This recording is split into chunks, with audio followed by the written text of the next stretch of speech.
Good evening, guys. I had a very long day. On Tuesdays, I start TAing at 8:30 a.m. and I don't finish until around 6. And after work, I was sitting in my car and I was feeling a little bit sad. And I know this is a first world problem, but what I want to talk about today is how to be happy being single and being a PhD student. And I know this is a first world problem, but I thought maybe some of you guys could relate. So let's dive right into talking about my feelings. For the longest time, especially coming from a small town, I was born and raised in northern British Columbia, Canada. I always associated my worth with having a long-term partner. So a boyfriend and finding my husband. I also have parents that have been together since like high school. So growing up, I thought, okay, I need to graduate and then find my husband, get married, have kids. So taking the career path and learning how to navigate being single and not prioritizing finding a husband has been honestly a hard pill to swallow. And I find the more educated that I get, the higher my standards are. So I also find it harder to find a partner as a woman the more educated I get. So as a woman pursuing a career, I find that the dating pool gets smaller and smaller and smaller, which I find funny because I think it's quite the opposite for a man. The more educated and the more success he has in his career, I think their dating pool starts to expand. And if you are watching this as another woman in STEM, let me know in the comment section if you relate to this or if I'm being crazy and out to lunch. But I've been single for almost an entire year, and my emotions definitely come in waves, and I am no saint. I have had my crash out moments. I've crashed out a few times. But I am genuinely now starting to feel okay being alone. Even when I feel lonely, I'm really good at reframing my feelings and ending up feeling okay at the end of the day. I would honestly go as far as saying that I am starting to prefer being alone and not having a soulmate or partner.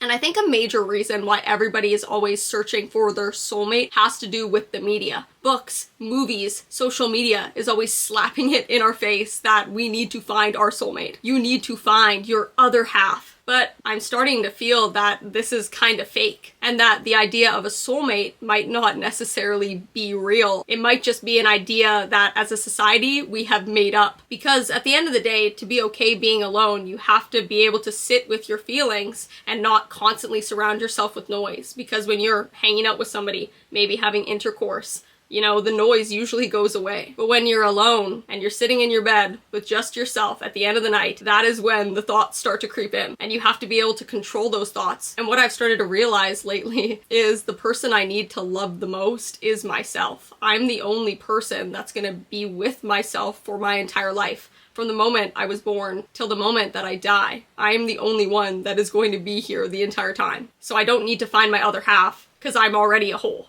I've been here the whole time. But it's not easy to convince yourself that being single is the right thing to do, especially in your mid to late 20s, because I find that's when, especially on social media, everybody's like, look, I got engaged. There's also a surplus of ways to find a partner in 2025, so don't even get me started on my hatred for dating apps. That's a conversation for another day. Now I want to talk about some things that I've incorporated into my routine over the past year to romanticize my own life and essentially learn to date myself. When I had boyfriends in the past, I would wake up every single day and check my phone and say, good morning, I hope you have a good day. So giving my energy and my good wishes, not to myself, but to somebody else. So I try to wake up and give myself a good wish. I talk to myself in the third person. I've mentioned this in other videos. It really helps. I write it out in my journal. I say, good morning, Simona. I hope you have a really good day. Manic, but it helps. I also have morning rituals. For example, every morning I shuffle a deck of cards. And I know this sounds really simple, but it prevents me from going on my phone,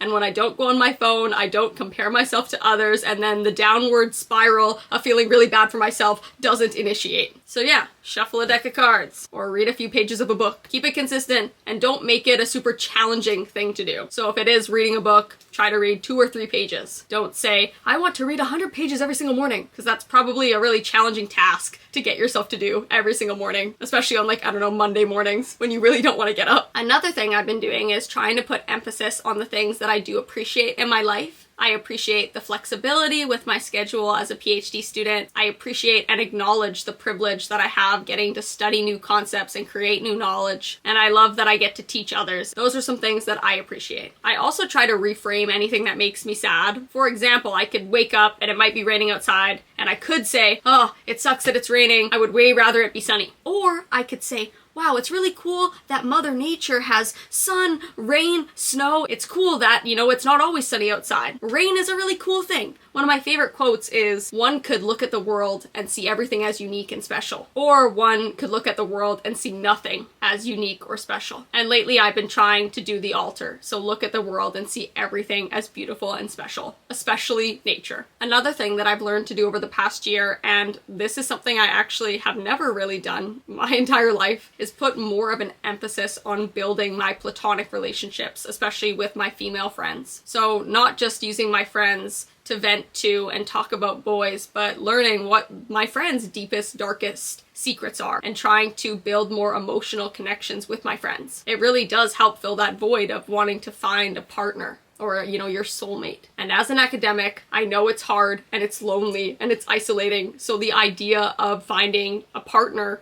a soulmate, might be very attractive to romanticize your life and make life feel a little less shitty, because all us academics know it can be very, very sad and isolating. But you're not alone. Your feelings are valid. I think all of us feel this way. But at the end of the day, none of us should be in a rush. And I think one day if I do end up finding a partner, it's going to be somebody that I would way rather spend time with. And that time is going to be more meaningful because I waited longer to find that person. And I didn't just rush into something that I may not at the end of the day really even wanted, which is I think something that a lot of people do in 2025 just because they are afraid of being alone and they're afraid of the feelings they get when they sit down in their bed before they go to sleep and they feel sad that they don't have somebody. Because I know I definitely do. It's hard. It really is hard. But we have to fight those feelings together as a team and learn to be okay being alone. Being single in 2025 is kind of hot. Just like whatever British Vogue said, having a partner is embarrassing in 2025. I don't know. No, it's not embarrassing. We shouldn't say that. But we don't need to say it is embarrassing to not have a partner. Yeah. And once again, I know it is a privilege to even sit here and say, oh, the one thing that I'm sad about in my life is that I'm single and a little bit lonely. But I thought,